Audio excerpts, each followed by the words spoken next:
তারুণ্যের প্রথম ভোট ধানের শীষের জন্য হোক। দেশের রাজনীতিতে তরুণ ভোটাররা এক নতুন গতিসূত্র হিসেবে আবির্ভূত হয়েছে। তো নতুন করে ফ্যাসিজমের জন্ম দেয় এমন বৈশিষ্ট্য কারোর মধ্যে থাকলে তাকে ভোট দিব না। এই তরুণ ভোটাররা শিক্ষাগত উন্নয়ন, চাকরি সংস্থান এবং ডিজিটাল সুযোগের প্রতি বেশি সংবেদনশীল। বিএনপি তরুণদের মনোযোগ আকর্ষণের জন্য সামাজিক মিডিয়া, নগর যুবমঞ্চ এবং জেলায় জেলায় বিশেষ ক্যাম্পেইন চালাচ্ছে।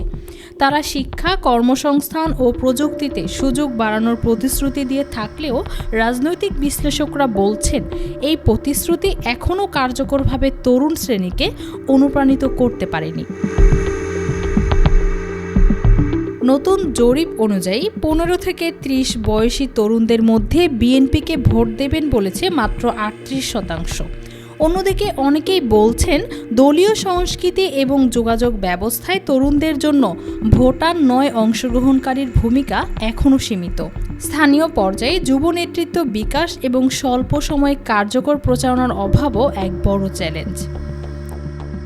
তবে বিএনপি ভাগে আনতে তরুণদের জন্য ডিজিটাল প্রচারণা এবং যুব সংগঠন উদ্দীপক পদক্ষেপ নিয়েছে, যা সামাজিক যোগাযোগ মাধ্যম ও স্থানীয় ক্যাম্পেইনকে শক্তিশালী করছে। সচেতন মহল বলছে আগামী নির্বাচনের প্রেক্ষিতে তরুণদের শুধু ভোটার হিসেবে নয়, ক্যাম্পেইন মিত্র হিসেবে গড়ে তোলা জরুরি। বিএনপির ভবিষ্যৎ নির্ভর করছে তাদের তরুণ কর্মীর সক্রিয়তা, নেতৃত্ব বিকাশ এবং যুগোপযোগী পরিকল্পনার উপর।